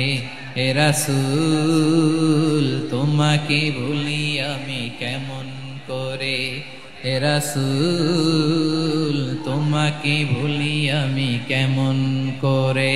পারেন না আপনারা? ধরুন আমার সাথে। হাজার ব্যথা বেদনার পরে ফিরে আসনি তুমি আপন ঘরে, দিনের আলো তুমি ছড়িয়ে দিতে চলে গেলে মদিনায় মক্কা ছেড়ে। হে রাসূল তোমাকে ভুলি আমি কেমন করে, হে রাসূল তোমাকে ভুলি আমি কেমন করে। ঠিক কিনা বলেন? প্রিয় ভাইরা, তাইফের ছেলেরা নবীকে রক্তাক্ত করলো। আমার নবী কই যাবে? কই যাবে? মক্কায় জায়গা নাই, তাইফে জায়গা নাই। তাইফ থেকে ভারাক্রান্ত মন নিয়ে আমার নবী মক্কায় ফিরে আসলেন। বিশ্ব নবী মক্কায় ঢুকতে পারেন না। মক্কার মরুভূমির দিকে তাকিয়ে, উপত্যকার দিকে তাকিয়ে বিশ্বনবী ধা ধা করে কাঁদেন, ঝরঝর করে। নবীর চেহারা মোবারক থেকে চোখের পানিগুলো বেয়ে বেয়ে পড়ে। আমার জন্মস্থান, আমার শৈশব, কৈশোর, যৌবন কেটেছে এই মক্কায়। আমার এলাকায় আমি ঢুকতে পারি না। বিশ্বনবী মক্কার অনতি দূরে দাঁড়িয়ে জায়েদকে পাঠালেন, জায়েদ যাও দেখো কেউ আমাকে সাপোর্ট করার মতো আছে কিনা, যাও অমুকের কাছে যাও। জায়েদ গেলেন, তারাও প্রত্যাখ্যান করে ফিরিয়ে দেয়। বিশ্বনবী বললেন যাও অমুক লোকের কাছে যাও, তিনিও প্রত্যাখ্যান করে ফিরিয়ে দিলেন। কেউ বিশ্বনবীকে আশ্রয় দিতে রাজি হয় না। নিজ জন্মভূমিতে বিতাড়িত বিশ্বনবী। সর্বশেষ বিশ্বনবী বললেন যাও মুতঈম ইবনে আদির ঘরে যাও। মুতঈম ইবনে আদি মুশরিক, তার কাছে যাও। গেলেন, মুতঈম ইবনে আদি রাজি হয়ে গেল। সুবহানাল্লাহ বলেন। দেখেন, অনেক বিপদের সময়ও আমি নিজে সাক্ষী, সামাজিকভাবে রাজনৈতিকভাবে কত ঝঞ্ঝা, কত ষড়যন্ত্র, কত কনস্পাইরেসি পাড়ি দিয়ে আমাদেরকে সামনে এগিয়ে যেতে হয়। এই শত্রুদের ভেতরেও একজনকে দাঁড় করিয়ে দেয় যে আল্লাহর কোরআনের জন্য রেডি হয়ে যায়। পড়েন সুবহানাল্লাহ। মুতঈম ইবনে আদি, আল্লাহ তার মনকে নরম করে দিলেন। মুতঈম বলে মুহাম্মদ আমি তোমাকে আশ্রয় দিব। তার দুই ছেলেকে পাঠালেন, যাও খোলা তলোয়ার নিয়ে, স্কট দিয়ে, গার্ড অফ অনার দিয়ে মোহাম্মদকে মক্কায় ঢুকাও আর বলো আমি আমান দেব। আমান কি দিব? আমান মানে সিকিউরিটি, নিরাপত্তা। সিকিউরিটি ছাড়া, আমান দেওয়া ছাড়া কেউ থাকতে পারতো না মক্কায়। দুই ছেলে বিষ্ণু ইসা ইসলামকে নিয়ে আসলো। নবী কাবার চারদিকে তাওয়াফ করলেন, নামাজ পড়লেন। আবু জাহেল, উতবা, শাইবা, ওয়ালিদ ইবনে মুগীরা সবাই দেখে, কেউ কিছু করতে পারে না। কারণ মুতঈম ইবনে আদি ঘোষণা দিয়েছেন আমি মুহাম্মদকে আমান দিয়েছি, মুহাম্মদের গায়ে যেন কেউ স্পর্শ না করে। আওয়াজ করে পড়েন সুবহানাল্লাহ। নবীর এই বিপদ কালে মুহূর্তে মুতঈমের হৃদয়টারে নরম করে দিল কে? আচ্ছা লালমনির হাটের ভাইয়েরা বলেন, এই মুতঈম কি মুসলিম ছিল না মুশরিক? সবাই বলতে হবে মুসলিম না মুশরিক। তাহলে মুশরিকের কাছ থেকে নবী পলিটিক্যাল অ্যাসাইলাম, আধুনিক রাষ্ট্রবিজ্ঞানের ভাষায় পলিটিক্যাল অ্যাসাইলাম, যেটাকে বলে রাজনৈতিক আশ্রয়, উনার আমান বা নিরাপত্তার এই ঘোষণায় তিনি মক্কায় ঢুকলেন। যতদিন নিরাপত্তা ছিল ছিলেন। মুতঈম যখন মারা গেল, বিষ্ণু ইসলাম হিজরত করে মদিনায় চলে গেলেন। সুবহানাল্লাহ। কিন্তু মুতঈম যে বিশ্বনবীর উপকার করছে এটা বিশ্বনবী ভুলে নাই। আমাদের অনেকে আছে উপকার করার পরে আর খেয়াল থাকে না, খাওয়ার পরে গলা দিয়ে নামলে আর খেয়াল থাকে না। এরকম আছে না নাই? আমার নবী ভুলে নাই। বদরের প্রান্তরে 70 জন কাফেরকে যখন বন্দী করে বিশ্বনবীর সামনে হাঁটু গেড়ে দাঁড় করানো হলো, বসানো হলো। 70 জন কাফের। কয়জন? বিশ্বনবী তাদের দিকে তাকিয়ে বললেন, সহিহ বুখারীর বর্ণনা, লাউ কানাল মুতঈম ইবনে আদি হাইয়ান সুম্মা কাল্লামানি হাউলাইন নাতনা লা তারাকতুহুম লাহু।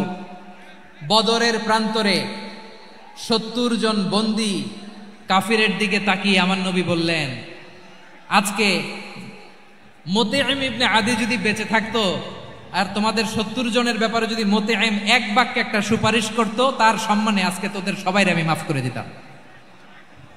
সুবহানাল্লাহ নাই? ওই যে চিল্লাচিল্লি যে কথা বোঝে নাই, কোন জিনিস মিস করছে ওরা নিজেরাও বোঝে নাই। বিশ্বনবী মুতঈমের এই সাহায্যের কথা বলে নাই। 70 জন মুশরিক হাঁটু গেড়ে বসা, নবী চাইলে এখনই এক্সিকিউশন অর্ডার দিতে পারে। তিনি বললেন, আজকে যদি মুতঈম বেঁচে থাকতো আর মুতঈম যদি তোদের জন্য সুপারিশ করতে, এই আবর্জনাগুলোর ব্যাপারে সুপারিশ করতে, আমি মুহূর্তেই তোদেরকে এমনি মাফ করে দিতাম। এবার বলেন, ইসলাম কি ন্যারো মাইন্ডেড না ব্রড মাইন্ডেড? শুধু তাই নয়, যাকে যে সম্মান দেয়ার আমার নবী দিতেন, হোক আস্তিক হোক নাস্তিক, হোক মুসলিম হোক অমুসলিম। বিষ্ণু ইসা ইসলাম যখন রোমান সম্রাটের কাছে চিঠি লিখেছেন, আমার প্রিয় লালমনিরহাটের ভাইরা, অল্প কয়েক মিনিট কয়েকটা জরুরি কথা বলবো, এদিকে তাকান, এদিকে তাকান। রোমান সম্রাটের কাছে বিশ্বনবী যখন চিঠি লিখলেন মিন মুহাম্মদ রাসূলিল্লাহ ইলা হিরাকলা আযীমির রোম, মুহাম্মদের পক্ষ থেকে হিরাক্লিয়াসের কাছে, যিনি হচ্ছেন আযীমির রোম। এটা নবী নিজ থেকে বানায় লিখছেন, অতিরিক্ত সম্মান দিয়ে। কোন রাষ্ট্রপ্রধান যখন আসে তাদেরকে আমরা কি বলি জানেন? তার নামের শেষে HE এটা লিখতে হয়, H.E. মানে হিজ এক্সেলেন্সি। কি লেখে? হিজ এক্সেলেন্সি, অথবা ইউর হাইনেস, ইউর ম্যাজেস্টি। দেখেন, বিশ্বনবী সাল্লাল্লাহু আলাইহি ওয়াসাল্লাম সব নবীদেরও নবী, তিনি একজন মুশরিক খ্রিস্টান সম্রাট। রোমান সম্রাটের কাছে চিঠি লিখতে যায়, লিখতেছে ইলা হিরাকলা আযীমির রোম, হিরাক্লিয়াসের কাছে আমার চিঠি, যিনি রোমের আযীম, হিজ হাইনেস, মানে রোমের অনেক সম্মানিত এক বাহাদুর। আওয়াজ করে বলেন সুবহানাল্লাহ। তার মানে যাকে যে সম্মান দেয়ার, এটা বিশ্বনবী দিতেন। এমনকি যে ইহুদিরা ভালো ছিল, এই ইহুদিদেরও প্রশংসা করেছেন বিশ্বনবী মুহাম্মদুর রাসূলুল্লাহ সাল্লাল্লাহু আলাইহি ওয়াসাল্লাম। এক ইহুদির প্রশংসা করেছেন বিশ্বনবী। ইহুদির কার? আমি তো আমার ভাইয়ের প্রশংসা করি না, আমি তো এক আলেম আরেক আলেমরে স্পেস দেই না, আমি তো এক দায়ী আরেক দায়ীর সাথে বসতে চাই না। আমার নবী ইহুদির প্রশংসা করে। কার প্রশংসা? ওই ইহুদির নাম ছিল মুখাইরিক। সিরাত গ্রন্থ ঘাটলে পাবেন। তিনি বলেছেন, মুখাইরিক খাইরু ইয়াহুদ, Mukhayriq is the best of the Jews. জুইসদের মধ্যে সে সবচেয়ে ভালো। কেন প্রশংসা করলেন তার? এর কারণ মদিনা চার্টারে কথা ছিল, সব ধর্মের মুসলিম মুশরিক ইহুদিরা মিলে মদিনাকে রক্ষা করবে। কিন্তু তৃতীয় হিজরিতে যখন উহুদের যুদ্ধ শুরু হলো, সবার কথা ছিল যেই আক্রমণ করে আমরা মদিনাকে বাঁচাবো। কোন শহরকে বাঁচাবো? মদিনাকে। কিন্তু কুরাইশরা যখন অ্যাটাক করলো, ইহুদিরা আর আসে না, ইহুদিরা আর বেরোয় না। বিষ্ণু বললেন, ওহে ইহুদিরা, তোমরা না চুক্তি করলে আমার সাথে যে মদিনা বাঁচাতে সবাই ঝাঁপিয়ে পড়বো, আসো। একটা ইহুদিও বেরোয় না, কেউ আসে নাই সেদিন, একজন ছাড়া। তার নাম মুখাইরেক। তার নাম কি? মুখাইরেক বাহাদুরের মতো ঘোড়সাওয়ার হয়ে বেরিয়ে গেলেন এবং বললেন, গোটা ইহুদি সাম্রাজ্যের একজনও যদি না আসে, আমি মুখাইরেককে কেউ ঘরে আটকে রাখতে পারবে না। বেরিয়ে আসলেন, এসে বললেন, আমি মুহাম্মদের পক্ষে যুদ্ধ করব। আমি মারা গেলে আমার সম্পদ আমার উত্তরাধিকারীরা পাবে না, আমার সম্পদ তোমরা মুহাম্মদকে দিয়ে দিবা। সুবহানাল্লাহ বলেন। উহুদের ময়দানে 70 জন মুসলমান শহীদ হলো। এই ইহুদি, সেও মুসলমানের পক্ষে যুদ্ধ করে নিহত হলো। সুবহানাল্লাহ বলেন। মুসলিমদের লাশ যখন নিয়ে আসা হলো, এই মুখাইরিকের লাশও নিয়ে আসা হলো। মুসলিমদের লাশের পাশে মুখাইরিকের লাশ দেখে বিশ্বনবী মুখাইরিকের প্রতি অনেক খুশি হলেন। আর বিশ্বনবী খুশি হয়ে বললেন, মুখাইরিক খায়রু ইয়াহুদ, মুখাইরিক যদিও তুমি ইহুদি, তারপরে তুমি সব ইহুদিদের মধ্যে সেরা ইহুদি। পড়েন সুবহানাল্লাহ। আমার নবী ইহুদিকেও সম্মান দিতে কার্পণ্য করে নাই। আওয়াজ করে বলেন আল্লাহু আকবার। প্রিয় ভাইরা, এবার সর্বশেষ আওয়াজ করে বলেন, ইসলাম কি ন্যারো মাইন্ডেড নাকি ব্রড মাইন্ডেড? সবাই বলেন, ন্যারো মাইন্ডেড না ব্রড মাইন্ডেড? এজন্য অমুসলিম হইলেই তারা আমাদের শত্রু নয়। শত্রু কারা? এই লালমনিরহাটের ভাইয়েরা শোনেন, শত্রু কারা? যে সমস্ত অমুসলিম আমাদেরকে নিশ্চিহ্ন করে দিতে চায়, যে সমস্ত অমুসলিম আমাদের ভূখণ্ড থেকে আমাদেরকে তাড়িয়ে দিতে চায়, যে সমস্ত অমুসলিম আমার ধর্ম নিয়ে তুচ্ছতাচ্ছিল্য করে চিল্লায় বলেন ঠিক কিনা, তারা আমাদের শত্রু। সাধারণ অমুসলিমরা আমার শত্রু নয়। এই যে হিন্দুরা থাকে, এরা আমার ভাই, বৌদ্ধরা আমার ভাই, খ্রিস্টানরা আমার ভাই, ইহুদিরা আমার ভাই। তারা দিনই ভাই নয়, তারা মায়ের পেটের ভাই নয়, তারা মানবিক দিক থেকে ভাই। ও মানুষ, আমিও মানুষ, ইসলাম মানুষকে সম্মান করে, চিল্লায় বলো ঠিক কিনা? যারা আমাদের অস্তিত্বকে নিশ্চিহ্ন করতে চায়, যারা আমাদের ভূখণ্ডকে দখল করতে চায়, যারা আমাদেরকে নিয়ে মকারি করে, ফান করে, টিটকারি করে, আমার ধর্ম নিয়ে খেলা করে, তাচ্ছিল্য করে, ওদের বিরুদ্ধে আমাদের জিহাদ। সাধারণ মুসলিম আমাদের শত্রু নয়। আপনি জানেন নিউ ইয়র্কে, আমি তো নিউ ইয়র্কে ছিলাম অনেকদিন, ওখানে ফিলিস্তিনিদের পক্ষে যখন আমরা মিছিল করেছি, অনেক ইহুদি আমাদের সাথে মিছিলে দাঁড়িয়েছে। কারণ ওরাও জানে এই ভূখণ্ড ফিলিস্তিনিদের ভূখণ্ড। আওয়াজ করে বলো লালমনিরহাট ঠিক কিনা? ইসরায়েলের রাজধানী খোদ তেল আবিবে অনেক ইহুদিরা বেঞ্জামিন নেতানিয়াহু তার বিরুদ্ধে মিছিল করেছে। তো তারা কি আমাদের শত্রু? না। অনেক খ্রিস্টান আমাদের সাথে আমাদের স্বার্থ রক্ষায় আমাদের পাশে দাঁড়িয়েছে। খেয়াল রাখবেন, হিন্দু আর হিন্দুত্ববাদ এক নয়, ইহুদি ধর্ম আর জায়নিজম এক নয়। জায়নিজমের বিরুদ্ধে আমাদের সংগ্রাম, আমাদের জেহাদ, চিল্লায় বলেন ঠিক কিনা? এই যে ফিলিস্তিনের ভাইরা, তারা তাদের স্বাধীনতা সংগ্রামের জন্য লড়াই করছে, করে যাচ্ছে, আমরা এটাকে সমর্থন জানাই, চিল্লায় বলো ঠিক কিনা? কাশ্মীরের ভাইরা স্বাধীনতার জন্য সংগ্রাম করছে, আমরা সেই সংগ্রামকে সমর্থন জানাই, আওয়াজ করে বলো ঠিক কিনা? যারাই আমাদের ইসলামকে নিশ্চিহ্ন করতে চায় তাদের বিরুদ্ধে আমাদের সংগ্রাম, আওয়াজ করে বলতে হবে ঠিক কিনা? ওই সমস্ত দুর্বৃত্তদের সাথে আমাদের কোনো সম্পর্ক নাই। আমরা যদি ঐক্যবদ্ধ থাকতে পারি, ওই দুর্বৃত্তরা চান্স পাবে না। আমরা ঐক্যবদ্ধ থাকতে রাজি আছি। লালমনিরহাটের ভাইরা, আমরা ঐক্যবদ্ধ থাকলে ওই দুর্বৃত্তদের কালো হাত ভেঙে দিতে আমাদের সময় লাগবে না। তাদের কালো হাত ভেঙে দিতে রাজি আছে মুসলমান? কারা কারা রাজি? তো হাত তুলে দেখাও।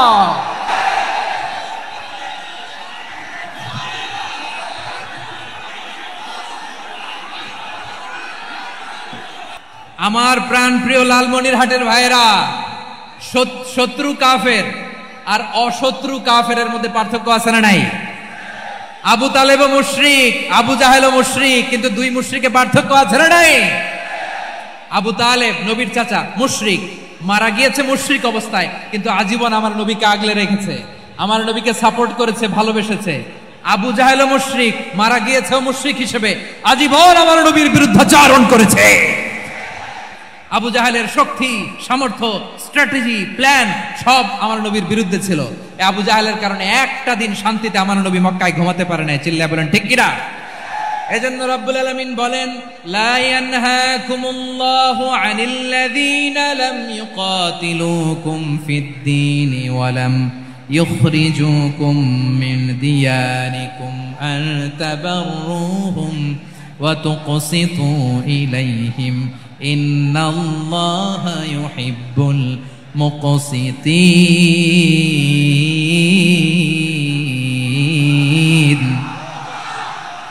আল্লাহ বলে, গোলামেরা শোনো শোনো, যে সমস্ত অমুসলিম তোমাদের সাথে ধর্মযুদ্ধে লিপ্ত হয় না, তোমাদের বিরুদ্ধে যে সমস্ত অমুসলিম অস্ত্র ধরে না, যে সমস্ত অমুসলিম তোমাদেরকে তোমাদের জন্মস্থান থেকে, ভূখণ্ড থেকে তাড়িয়ে দেয় না, তাদের সাথে ভালো আচরণ করতে আমি আল্লাহ নিষেধ করি নাই।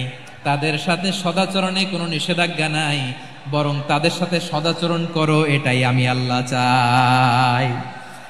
তাহলে আমার যে অমুসলিমরা আমাদের সাথে শত্রুতা করে না, তুচ্ছতাচ্ছিল্য করে না, আমাদের ভূমি থেকে আমাদেরকে উচ্ছেদ করতে চায় না, আমাদের বিরুদ্ধে অস্ত্র ধরে না, ওই অমুসলিম ভাইদের সাথে আমাদের কোনো দ্বন্দ্ব আছে? কোনো বিরোধ আছে? বরং আছে ভালোবাসা। বরং আছে কি? এই ভালোবাসা দিয়ে আমরা বিশ্ব জয় করব। রাজি আছে মুসলমান? আমাদের পুঁজি ভালোবাসা। আমাদের পুঁজি কি?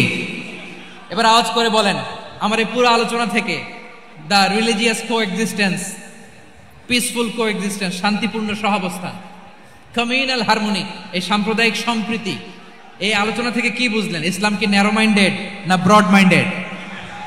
এই ব্রড মাইন্ডেড হৃদয় নিয়ে, ভালোবাসা দিয়ে আমরা বিশ্ব জয় করতে চাই। রাজি আছেন? আল্লাহ কবুল করুক, আমরা সবাই পড়ি আমিন। লালমনিরহাটের জেলা স্টেডিয়ামে আমার প্রিয় মায়েরা, বোনেরা, আপনাদের জন্য একটা হাদিস বলে শেষ করব। বিশ্বনবী বলেন, আমার মায়েরা খেয়াল করে শুনুন, বিশ্বনবী আপনাদের উদ্দেশ্য করে বলেন, আল মারআতু ইযা সাল্লাত খামসাহা ওয়া সামাত শাহরাহা হাফিজাত ফুরুজাহা আতাআত বা'লাহা ফালতাদখুল মিন আইয়ি আবওয়াবিল জান্নাতি শাআত। বিশ্বনবী বলেন, ও রমণীরা, ও নারীরা, যে সমস্ত নারী এই 4টা কাজ করবে, এই 4টা কাজের গ্যারান্টি দিবে, তাদেরকে জান্নাতের 8টা দরজার গ্যারান্টি দেয়া হবে। কি 4টা কাজ? 1 নাম্বার, আল মারআতু ইযা সাল্লাত খামসাহা, যে নারী 5 ওয়াক্ত নামাজ পড়ে। কি করে? জেলা স্টেডিয়ামে অবস্থানরত আমার নারীরা, বোনেরা, বিশ্বনবী আপনাদেরকে 4টা কাজের কথা বলেছেন, খুব বেশি না। 4টা করলে 8 জান্নাতের দরজা সব খোলা। কোনটা দিয়ে যাবে? যেটা দিয়ে মনে চায়। 1 নাম্বার 5 ওয়াক্ত নামাজ। আমার বোনেরা জোহরের নামাজ পড়তে পড়তে এটা আসরে নিয়ে যায়, আসর পড়তে পড়তে এটা মাগরিবে নিয়ে যায়। এরকম আসরা নাই? লালমনিরহাটে হয়তো নাই। আমার বোনেরা এটা করবেন না। ইন্নাস সালাতা কানাত আলাল মুমিনিনা কিতাবাম মাওকুতা, সময় মতো করবেন। সামাত শাহরা, রমাদানের রোজাগুলো রাখবেন। হাফিজাত ফুরুজাহা, যে নারী তার চরিত্রকে হেফাজত করে, তার প্রাইভেট হেফাজত করে, তার লজ্জাস্থান হেফাজত করে। ও মায়েরা, আপনার এই গর্ভ যে কত দামি আপনি জানেন না। আপনার এই গর্ভ থেকে জন্মাবে আগামীর সালাহুদ্দিন আল আইয়ুবী। আপনার গর্ভ থেকেই জন্মাবে ইমাম আল মাহদি আল মুনতাদার। আপনার পেট থেকে জন্মাবে আবু সাইদের মতো বীর সৈনিক। আপনার পেট থেকে জন্মাবে মুগ্ধের মতো বীর মুজাহিদ। আপনি জানেন না কে আসবে আপনার পেট থেকে। সময়টাকে কাজে লাগান, ইসলামকে বুঝেন, মানেন, আমাদের ইসলামিক লেকচারগুলো শোনেন। আমরা যে বার্তাগুলো, ইনস্ট্রাকশনগুলো, দিক নির্দেশনাগুলো আপনাদের খেদমতে রাখি, এগুলো মেনে চলুন। আপনিই পারেন আপনার ঘরটাকে জান্নাতের টুকরা বানাতে। একটা family, it's a very big institution and you are the MD, the managing director of this institution. চিল্লায় বলেন ঠিক কিনা? চাইলেই পারেন ঘরটারে জান্নাতের টুকরা বানাতে। 5 ওয়াক্ত সালাত, রমাদানের রোজা, নিজের চরিত্রের হেফাজত, ও আতাআত বালাহা, স্বামীর আনুগত্য। এটাতে অনেকে ভুল করে থাকে। হায় রে আমার বোনেরা, স্বামীর আনুগত্যকে এটা নিজের অপমান মনে করবেন না। আপনার স্বামী আপনার সবচেয়ে বড় গার্ডিয়ান, তিনি আপনার সবচেয়ে ভালো চায়। নারী কখনো গার্ডিয়ানশিপের বাইরে থাকতে পারে না। হয় আপনি বাবার গার্ডিয়ানশিপের ভেতরে, বাপ না থাকলে ভাই আপনার গার্ডিয়ান, ভাই না থাকলে চাচা গার্ডিয়ান, বিয়ের পরে আপনার স্বামী আপনার গার্ডিয়ান। শরিয়া সম্মত স্বামীর আদেশগুলো আপনি মেনে চলবেন, কিন্তু শরিয়া বিরুদ্ধ কোনো আদেশ মানতে আপনি বাধ্য নয়। আওয়াজ করে বলুন সবাই ঠিক কিনা? এই 4টা কাজ যদি কোনো নারী করে, বিশ্বনবী বলেন জান্নাতের 8টা দরজা খোলা। তোমার যেটা দিয়ে মনে চায় সেটা দিয়ে জান্নাতে তুমি এন্ট্রি নিতে পারবা। আমরা এখানে লালমনিরহাটের সোহরাওয়ার্দী ময়দানে আজকে যেমন একত্রিত হতে পারলাম, আল্লাহর জান্নাতেও যেন একত্রিত হতে পারে। আল্লাহ তুমি তৌফিক দান করো। আল্লাহ আমার এই কলিজার টুকরা যুবক ভাইদেরকে তুমি ওমরে ফারুকের মতো কবুল করো। জেলা স্টেডিয়ামে অবস্থানরত আমার মা বোনদেরকে তুমি ফাতেমার মতো, খাদিজার মতো কবুল করো।